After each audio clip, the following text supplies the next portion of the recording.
Siyanibingelela, greetings to everyone there.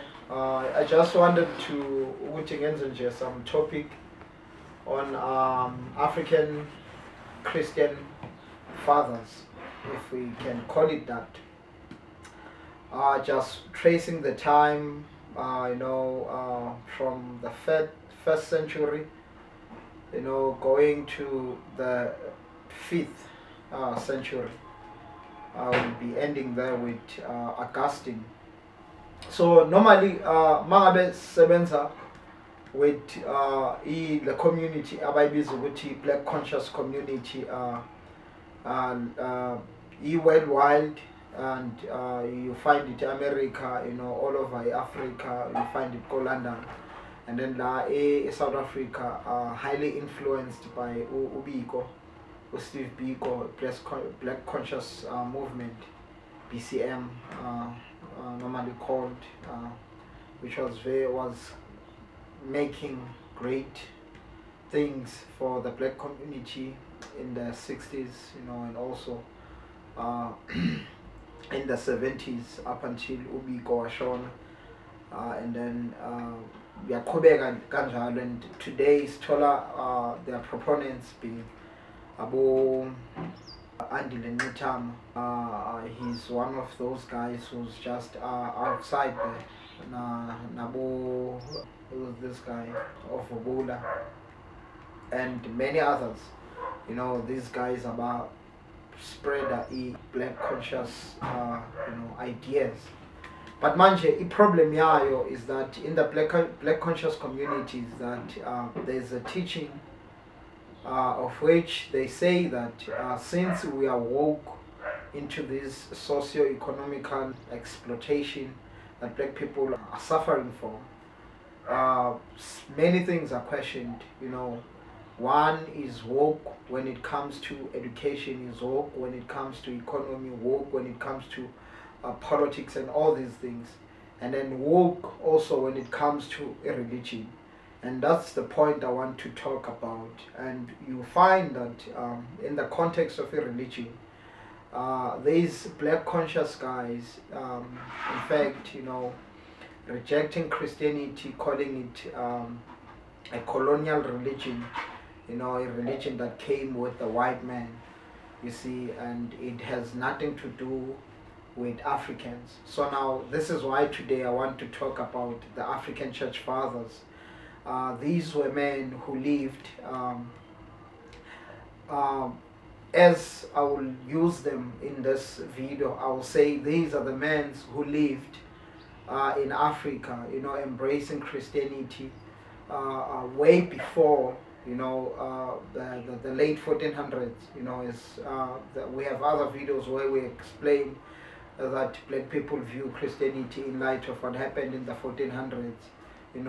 Countries such as Portugal, Spain, Britain and others, America, came and colonized in 1618, the transatlantic slave trade and all those things.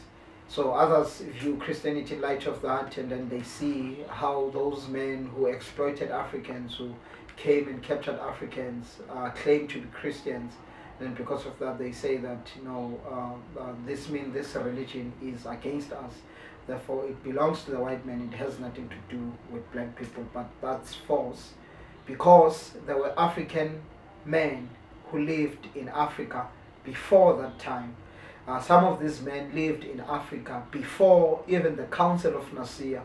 Again, another controversial topic, but Nakona will still make a video on that.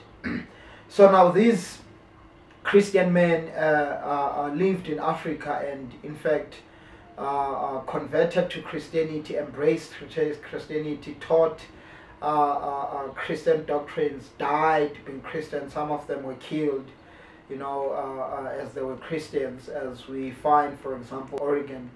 One of the Alexandrian church fathers was a very brilliant man, from Egypt. Was very brilliant when it comes to the Bible. He devoted his time studying the Bible and Greek philosophy, and he was put in charge of being responsible to teach in the Alexandrian school. He influenced Christian theology in Alexandria. That's why when you learn about the Alexandrian school, that man is there, was teaching theology in that school. And there is also an old method of biblical interpretation, of which it was well known among those who were taught in the Alexandrian school, which is known as allegorizing of biblical text. And Origen was one of the guys who was very influential in really building up this method. And he was also influential also in the sense of defending Christianity. His father was murdered because of his Christian faith, and these people were living in Africa. We also have Clement of Alexandria, who was before Origen, one of the most respected teachers and author, and also a theologian in Africa. He also taught, and this man lived in the second, third, early 3rd century of the Christian church. We have men such as Tertullian. I think is the first theologian to write theology in Latin. Before him, many were writing in Greek, because Greek was that language which was known, and Tertullian came and started writing in Latin. He was very also influential in defending the Christian faith against the Gnostics.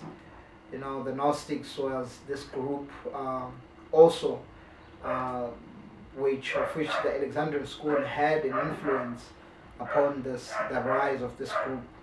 The Gnostics were that group which, in fact, to put it in short, they claimed that salvation is through knowledge.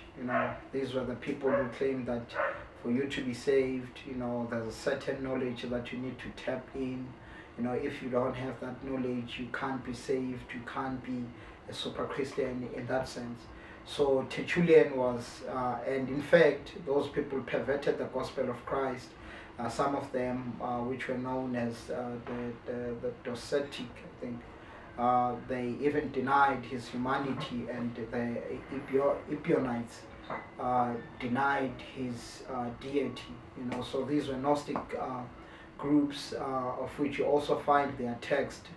I think they were found in 1947 in Egypt, the Hammadi text. These were writings of these Gnostics, and Tertullian we still have his writings where he defended Christianity against the claims that this group brought. And this man was from Tunisia, in Carthage, as it was known, one of the biggest cities back then. When we read of Carthage, we think of Hannibal, one of the greatest African warriors, of which that he really gave the Romans a tough time in conquering that territory. And also we have men such as Athanasius, of which when you think of Christology as we live right now, we know that Christ is 100% God, 100% man. And there was this guy also was known as Arius, another African Christian, before the Council of Nicaea, which was in 325 AD. Before that, we had these two men. Arius was teaching that Christ was not God, but was a creature. He was created by God, but he was not God. He denied the deity of Christ. And this eloquent man, who was also from Africa, started to spread his teachings, and they gained momentum in the school of Alexandria. And we have this man, Athanasius, who was also from Egypt, a student who served under Alexander of Alexandria. Also another African bishop. So Athanasius served under this man, and devoted to the Bible, and then from there he was the guy who came and refuted this man areas, and then stood for the orthodox position that we also held, that we also hold even right now, that Christ is 100% God and 100% man. We affirm his deity, and also we affirm his humanity. And a guy who was very influential in defending the sound biblical position was an African church father by the name of Athanasius. And then we also, before Athanasius, another student, a disciple of Tertullian, Cyprian, was also a brilliant theologian, also in Africa. He was a student of Tertullian. And right now, as we live right now, we hear of the Protestant movement, the Protestants, and I'm also a Protestant in that sense, of taking, in fact, affirming the doctrines that were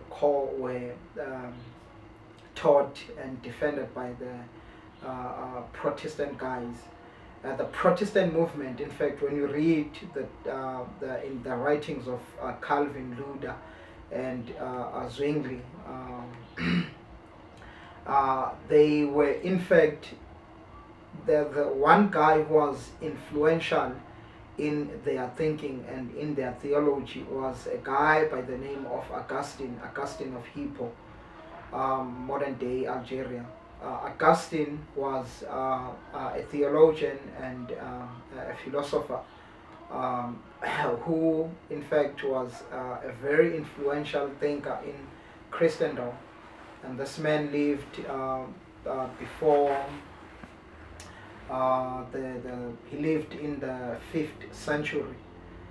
He's older than Muhammad of Islam, who was born in 570 AD. So Augustine is way older than this guy. This man was from Africa, and he was another guy who was a great theologian. His writings were very influential in the church during the medieval period, during the time of the Reformation, the Awakenings, and even today.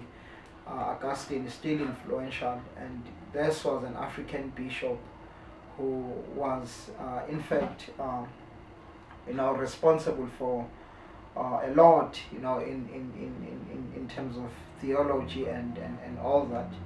So, today again, there's this thing where we call, the use of the word Trinity. Where did that come from?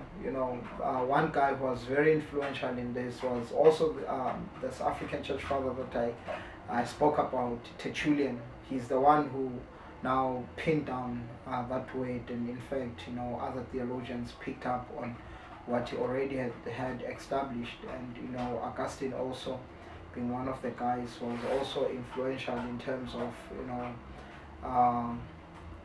talking about the depravity of man, of which that later on influenced the teachings of Calvin, in terms of the Talib, when you read about that. So Augustine was the man. Boluda, they were influenced by Augustine when they started talking about the righteousness of God and their justification. That was the man who was influential in that thinking.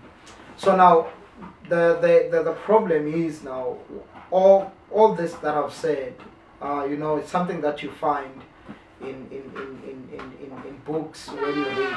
For example, I have a book here, Nick Needham, 2000 Years of Christian Power, the age of the early church fathers, a very clear writer. And these books, and there's also another one, Christianity in Euro-Africa, a book that you can also read. So these books, they contain this information. So now it's very disheartening and disappointing that you find many intelligent guys in the black conscious community who do not read on this stuff. to such an extent that sometimes I feel that others are in fact ignoring them deliberately, so that they will continue, hiding under the excuse of Christianity is a white man, whilst in fact they hate Christ. So that's how I feel sometimes, because you can even just Google these things, but just by going to Google, you can find this information. And then I know, Google has a lot of right and wrong stuff. And then you can just go to, books, reading books, from serious authors, historians, that will bear witness to these things. So yeah, really, we Africans, we have to read, because others in the Black conscious community, some other people that are engaged in this discussion online, you only find that they've read or listened to a video on YouTube, someone saying, Christianity is just a white man's religion, and that's all. And many guys, who are, disciples of John Clark, Cheikh Diop, and Chancellor Williams, and these guys who are influential in the Black conscious community, you just want people will just listen to what those guys are saying, and then you end it there. You don't check what the other side is saying. You are only focusing on one side, and that has also been a problem. That people are, in fact, intellectually lazy when it comes to these things. You only read one side, and then because the side agrees with what you feel at that time, you don't go and check what the other side are doing. When you also check Pro Berian, another guy who has a YouTube channel, and he goes on to talk about these things, and he has read much of what those guys in the Black conscious community have written. So now this man has read so much, even more than me, on these topics. You can go check him out. With Jerome Gay, you can go check him out. We have Eric Mason, you can go check them out. These guys are dealing with this topic. So in fact, this thing of that Christianity is a white man, it has nothing to do with African, all that is in fact a lie. It's not truth. It is not backed by history. It is not backed by sound scholarship. So do yourself a favor, go read on these things. You owe it to your soul. Thank you for listening. Sure.